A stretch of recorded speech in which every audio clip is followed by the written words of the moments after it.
Good evening. This is Gay Spirit, a program of information and entertainment for the lesbian and gay community of the greater Hartford area. And I'm holding people's stories in my hands.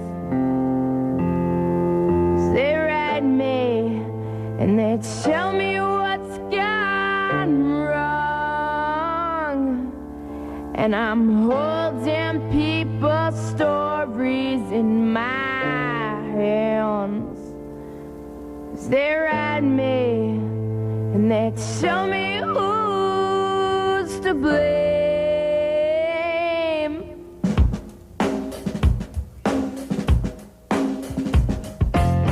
Hey man, what you staring at? Why you staring at me? Don't you know that it's okay to have some good I say?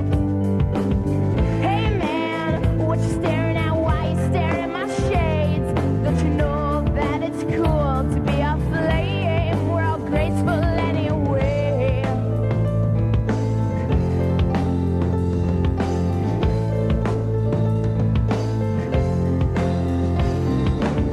Hard times, they equalize to every untied shoe. Everybody's burning thin and burning through. Realize, don't terrorize the souls that seem to cry. In everyone's inside, there's a burning out light.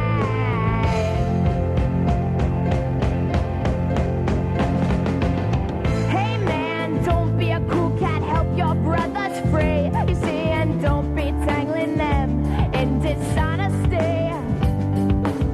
Hey you, looking for harm at any place you do.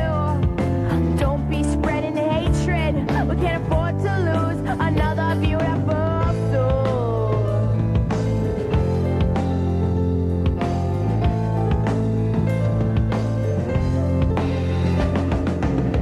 Hard times, they equalize to every untied shoe. Everybody's burning thin and burning through. Realize, don't terrorize the souls that seem to cry. In everyone's inside, there's a burning out light.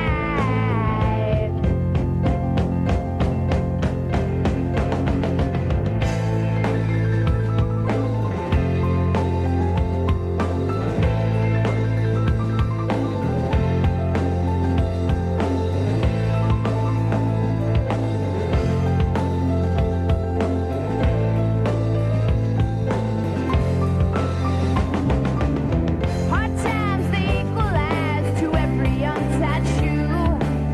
Everybody's burning thin and burning through. Realize, don't terrorize the souls that seem to cry. And everyone's inside, there's a burning out lights. And I'm holding people's stories in my hands.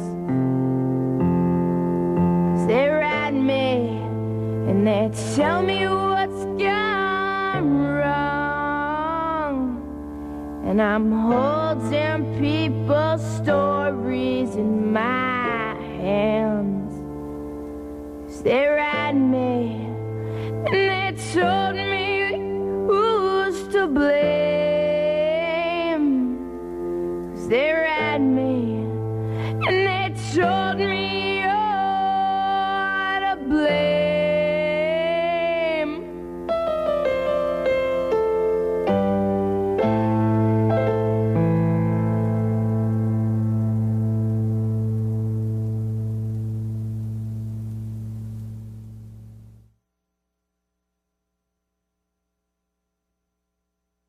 In My Hands is an original song by Ryan Casada.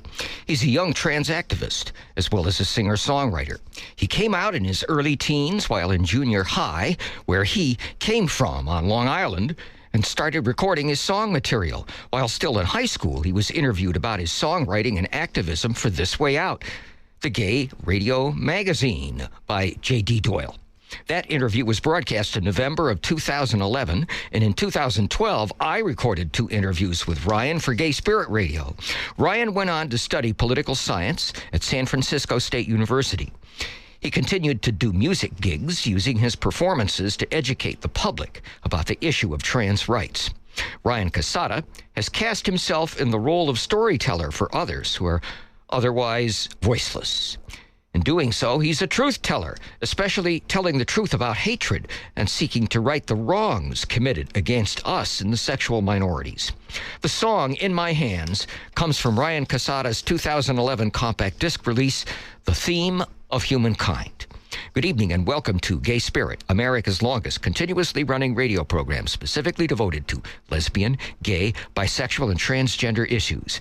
Now moving along into its 35th year of uninterrupted week-by-week broadcast over listener-supported WWUH. Going into its 27th year as Gay Spirit's companion program is This Way Out, which is billed as the International LGBT Radio Magazine. This Way Out is heard on more than 200 radio stations in this country and countries around the world, and is also transmitted worldwide on the shortwave radio band and via internet audio servers. WWUH was on the original list of subscribers when This Way Out premiered way back on April 1st, 1988. Ever since that date, there has been a full hour of gay programming on Thursday evenings at 91.3 FM. First comes the current weekly half-hour-long installment of This Way Out from 8 p.m. to 8:30, followed immediately by another 30 minutes of locally produced and live-on-air Gay Spirit bringing you up to 9 o'clock. The 2 gay shows are but a tiny part of the full spectrum of audio alternatives. This station offers the listening public nonstop 24 hours of every day of the year. To access this wealth of music genre shows and public affairs programs at any hour of the day or night, at any location on the planet in real-time audio, go to our station's website at wwuh.org. In a moment, you'll hear an eyewitness report on the recent True Colors Sexual Minority Youth Conference. It took place this past weekend at the Yukon Stores campus. Local transactivist Diana Lombardi was an active participant in the conference. Then Diana will tell us about next month's Transgender Lives Conference. Diana Lombardi is a member of the Connecticut Trans Advocacy Coalition and is now in a leadership position with that organization. I have interviewed her several times about the work of the coalition. She came down to our studios last Sunday evening to be interviewed yet again. I recorded our conversation in production studio prior to broadcast this evening. Diana Lombardi, it's so good to see you again, talk to you face to face. Yeah, well, thank you for having me. Yeah, and while we're going to talk about the upcoming Transgender Lives Conference. Yes. Today is just a day after the True Colors 2015 conference concluded out at Yukon Stores, and you were there. Yes, I've been there since when it was here, actually, at U of H.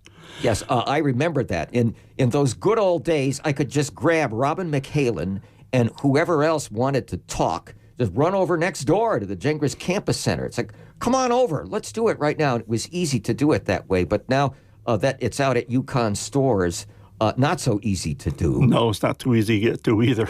But you were an eyewitness to the events. There must have been more than 1,000 people. Oh, yes. There's a lot more. Last year it ran almost 3,000 people. And I imagine today, this weekend was probably the same, almost 3,000. Yeah. And what's really amazing is Friday when you see all the school buses pulling and the kids get out for the first time in their life, they're in a place where it's totally accepting. Yeah, Paul Grabowski and his friends were telling me about that when I interviewed them about preparations for the conference. So you were not just a passive witness to this; you were taking part actively. Yes, I did a workshop.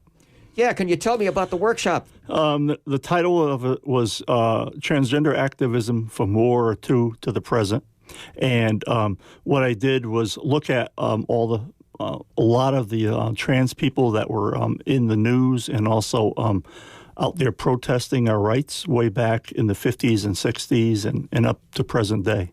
Yeah, so you're talking about the era of Christine George Jorgensen? Yes, and right. figures like that. Yeah, Renee Richardson. Wow.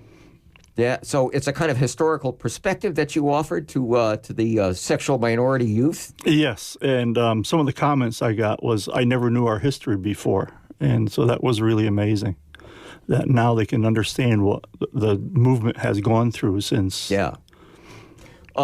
There's a plenary session, I guess, in Jorgensen Auditorium, where all these people get together under one roof. Yes. But the workshops are smaller scale. How many people attended your workshop?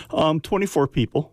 It was a mixture of youth and adults and also professional, because they offer credits for going to the course. Uh-huh. So some of them were trans folk, Yes. I guess. Yes. But some of them were not. Right, correct. Some of them were social allies. service providers and educators. Right, allies. Yeah. But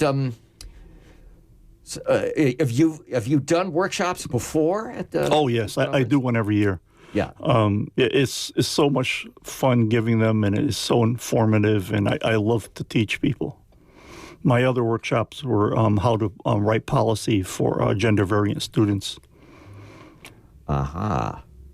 But policy perhaps is what we want to talk about and what will be discussed, I guess, at the upcoming Transgender Lives Conference. Now, when is that taking place? That's taking place April 25th at UConn Health Center over in Farmington. Okay. And it's been this conference has been going on now annually for several years now, hasn't it? Yes, this is actually going to be our 9th conference. The conference was originally started with Linda Estabrook from the Health Collective. She did it for a public health master's graduate program. And she turned it over to Connecticut Trans Advocacy Coalition after the first year. Oh, now I thought that one of our pioneering trans activists in this state, Jerry Marie Lisa Gang, was the one who originated this conference, but no. No, actually, she was an advisor to Linda Estabrook. So she helped her set it up and was part of her, aid to help start the conference. Yeah. Well, in the upcoming one, will Jerry Marie be present? Probably. She has been to all the others. I haven't seen her lately, so. Does she do a presentation at these conferences? No, not anymore. She founded Connecticut Trans Advocacy Coalition way back in the mid-'90s, and it was originally It's Time Connecticut. And after about 20 years of activism, she said, it's time to turn over to a new leader. So yeah, that's right. Yeah, well, I mentioned pioneering, and that was certainly a pioneering rights organization in this state. Yes, it was. She fought for many legislation, including hate crime bills and also the rights of trans people. Now, the True Colors Conference had a theme for this year, which I guess was when pink and blue are not enough. And that also certainly drew reference on gender identity. Yes, it did. I missed the opening ceremonies, but Jazz was there, and she gave a talk, and she was around, went to the conference, and from what I understand on Facebook and all that, she had a fabulous time up here north in the snow. Oh, who was that? Jazz. She's a trans girl from down south, and she's been very active in the civil rights movement. Oh, this is a young trans person. Yes, she's a teenager.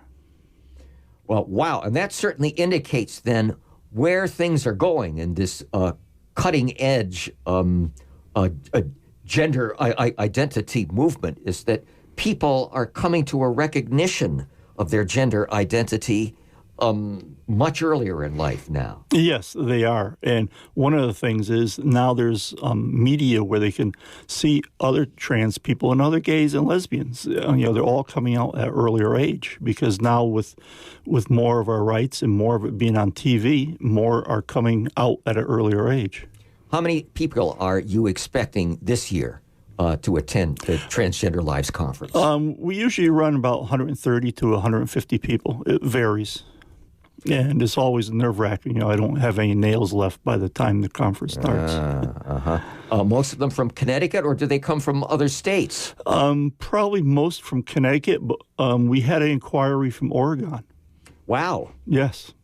Okay, so perhaps there's a little bit of a regional draw now for a conference like this. Are there other conferences in other states nearby, like this one, say in Massachusetts? This conference is rather unique because most of the conferences are either for professional people or for the trans community. The only one like it that I know of is the Philly conference down in Philadelphia. But all the other ones are usually just set up for trans community or for professionals like therapists, social workers, and doctors and medical people. Yeah. Is there a theme for this year's trans conference? No, we don't have a theme. We've just have enough to do to come out with a conference. Yeah, that's right. Yes. So how does it go? Now, comparing again this conference with the one that's just passed, the True Colors Conference, is there first a plenary session where everybody gets together and listens to some introductory remarks, or would there be a featured speaker this year? Yes, we have opening welcoming remarks, but that's basically just to go over the logistics of the conference, where the bathrooms are, where the rooms are, you know, and advise people who are getting credits for the continuing education credits on how to fill out the forms. Yeah. Well, then, would there be a moment when Dallas Denny speaks? She's the keynote speaker? Yes, she is, and she's going to speak at the end of the conference. Dallas Denny is one of our pioneers. She came out, I believe, in the mid-'90s. She transitioned, and she was an activist down in Washington, D.C., working for ENDA way back in the 90s. She's been well-known, and she was on the board of directors of WPATH, World Professional Association of Transgender Health. So she's been very well known in the community. That organization you just mentioned, never heard of it before. Yeah. And maybe that's the problem, is that the general public has got to know more about this movement, perhaps, for it to reach out to people and to change attitudes.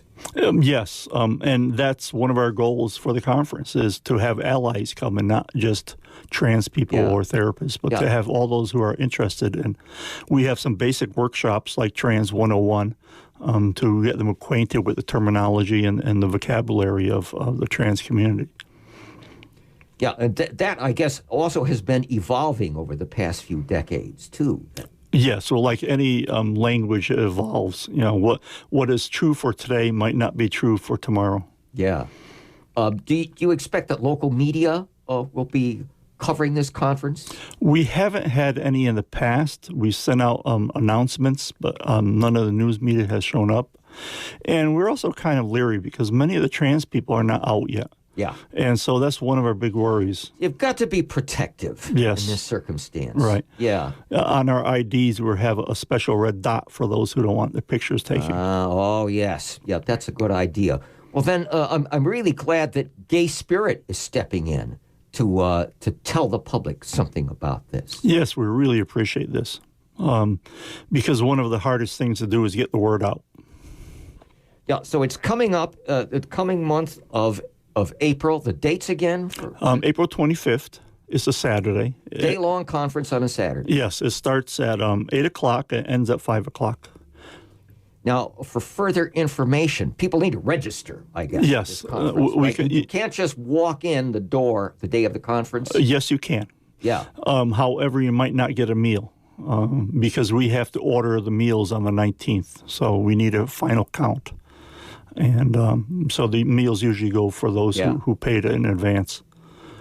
Well, if people want to pre-register, or if they want more information about the Transgender Lives Conference and the movement, the coalition in our state, where can they go? Website? Yes, on our website, transadvocacy.org, or you can email conference@transadvocacy.org, either one, and you can call us, but it will go to a voicemail first, and then we'll try to get back to you via voice. I've been talking with Diana Lombardi once again. What's your position with the coalition now? It's kind of like executive director, but it's not quite. Yeah. Well, you're sort of stepping in now that the Jerry Marie Lisa gang has retired. Yes, yes. Yes, well, it's so good to talk to you once again, Diana Lombardi, about the conference. Pity I can't attend, but I'm hoping maybe people within the sound of our voices will be able to attend and maybe walk through the door Yes, on I that hope Saturday. So. Yes, we love walk-ins. Well, thanks so much once again, Diana. Oh, thank you for having me.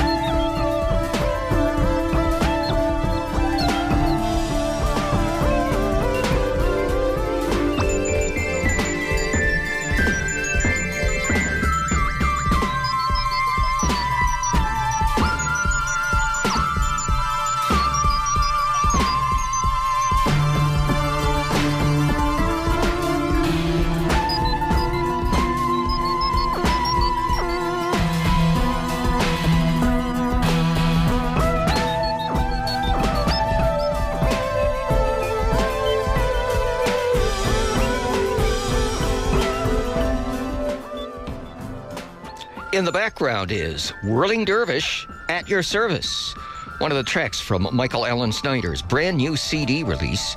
Could it be his 34th? Whimsically titled Sleek Aquanaut of Prayer. Just now made public through Michael's own Optic Music record label. Michael Allen Snyder is an openly gay music maker and lifelong resident of West Hartford. The electronic soundscapes of Michael Allen Snyder have been going over the air on Gay Spirit for at least a couple of decades. To learn more about the music making of this prolific local studio recording artist in the ambient electronic vein, go to his website, www.discark.com. That's DISCARK.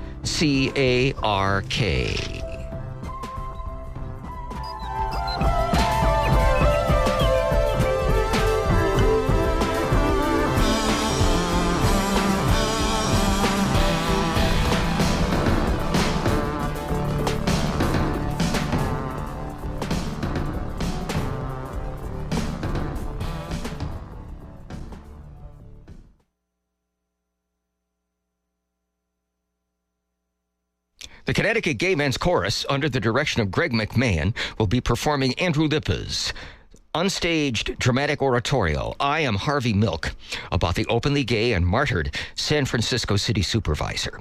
I Am Harvey Milk was commissioned by the San Francisco Gay Men's Chorus and was premiered by them in 2011 in celebration of the 35th anniversary of their founding. The chorus's first public performance was at the 1978 Candlelight Vigil for the slain supervisor. The Connecticut Gay Men's Chorus will give I Am Harvey Milk in two performances only, Saturday, April 25th at 8 p.m. and Sunday, April 26th at 4 p.m. at Theater at the Co-op, 177 College Street in New Haven. To obtain tickets for I Am Harvey Milk, go to the chorus's website, ctgmc.org, or phone 1-800-644-CGMC. That's 1-800-644-2462. The Hartford chapter of PFLAG, that's Parents, Families, and Friends of Lesbian, Gay, Bisexual, Transgender, and Intersex Persons, invites you to join them in their monthly meetings. PFLAG Hartford meets the third Wednesday of every month at Emmanuel Congregational Church, 10 Woodland Street in Hartford. Meetings begin at 7:30 p.m. And Emmanuel Congregational Church is that great big red brick church at the corner of Woodland Street and Farmington Avenue in Hartford. The Hartford chapter of PFLAG joins the PFLAG movement nationwide in moving equality forward with its diverse family voice in support, education, and advocacy for their LGBT offspring. You're invited to enjoy the meetings and support of PFLAG Hartford in informal, relaxed, confidential meetings. The members of this chapter of PFLAG publish a bi-monthly newsletter. They provide helpline services. They offer informational pamphlets, books, and tapes, and so forth. They maintain a speakers bureau and work within the greater Hartford area for affirming families, safe schools, inclusive faith communities, and informed lawmakers. To contact PFLAG Hartford, you can get them, email them at hfdpflag@aol.com. There's a special hotline, by the way, that PFLAG Hartford maintains for transgender issues. Phone that hotline, area code 860-231-8582. And PFLAG's website is where you can get information about their chapter. Go to www.pflaghartford.org. Metropolitan Community Church of Hartford wants you to come out and come home to a truly accepting and inclusive spiritual community. MCC Hartford, founded in 1973, is Greater Hartford's oldest LGBT community organization that is still very much in existence. MCC Hartford invites you to join them for worship service Sundays at 10 a.m. at the Parish House of Church of the Good Shepherd, 155 Willis Street in Hartford on the ground floor. One social outreach of MCC Hartford's ministry is the Somewhere Coffee House, which gathers the second Friday of the month from 7 to 10 p.m. in MCC's space in the Parish House. For more information about Metropolitan Community Church of Hartford, phone the church's office number, area code 860-724-4605, or go to their website, www.mcchartford.com. MCC's pastor, Reverend Aaron Miller, is available to counsel anyone within the sexual minorities who needs help. To reach him, you can call the pastor's direct line, area code 860-990-1225. It's a gay spirit singing in our hearts, leading us through these troubled times. A gay spirit moving round this land, calling us to a time of open love.